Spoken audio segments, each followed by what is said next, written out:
Bellman-Ford, we start by saying that the source A will always take zero cost to get to itself. And because right now we are sheltered from the big world of letters, all that exists is A, meaning we think it will have infinite cost to go anywhere else. Now we look at the highlighted vertex. We look at all the places it goes in life. Then see that its life must be boring because it only goes 2 places. To find the distance to each of these vertices, we add the weight of the edge to the current best distance to A.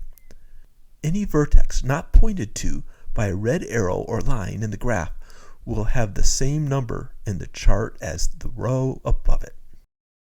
Because B and C were the vertices that changed in the previous row, we will highlight them now and look at where they are going.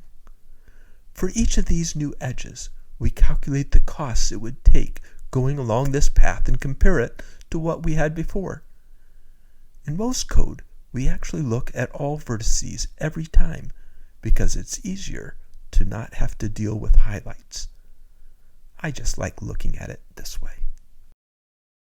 Even though we can see that a better way to E is from A to B to C to E, it will not be 3 plus 1.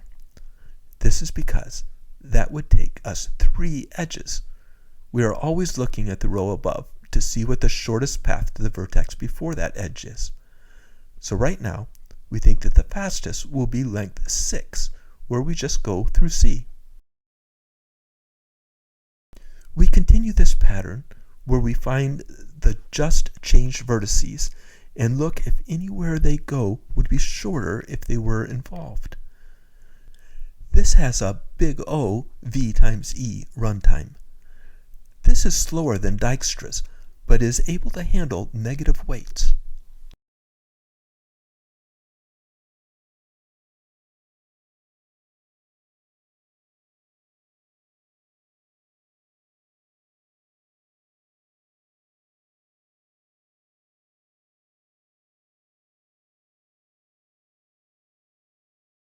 Now that the 2 most recent rows have the same data, we know that we are done. These are the shortest distances to get from the source to each vertex. A cool thing about Bellman-Ford is its ability to detect and identify negative weight cycles. This means that there is a negative cost when going around in this specific cycle. Let's walk through this to get more of an idea on how this plays out.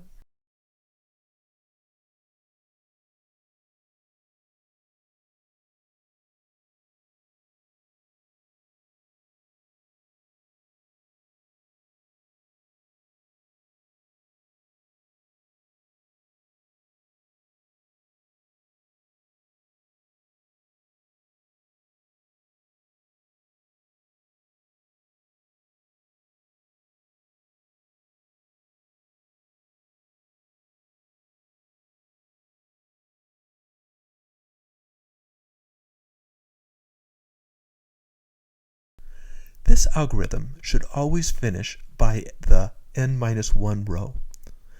Because this graph has 5 vertices, it should take at most 4 on the chart to get to the answer. But we can see that there is a change between the 4th and 5th rows, which indicates a negative weight cycle. Another giveaway is that the source goes down. This is a one-way implication. So, if the source goes down, there is negative cycle. However, there being a negative cycle does not necessarily mean the distance to the source will go down. As you can see, after a while it starts going in a cycle where the numbers take turns.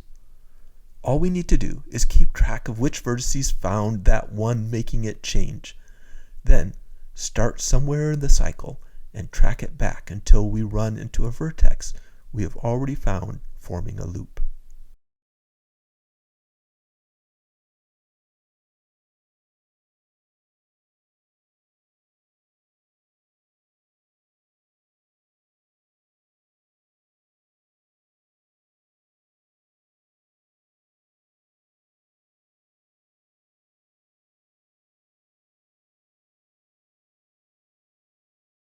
It is me, infinity.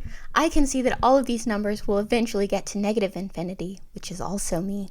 So everything will be me, and I will be everything. The world will be infinitely better and infinitely worse once everything is me.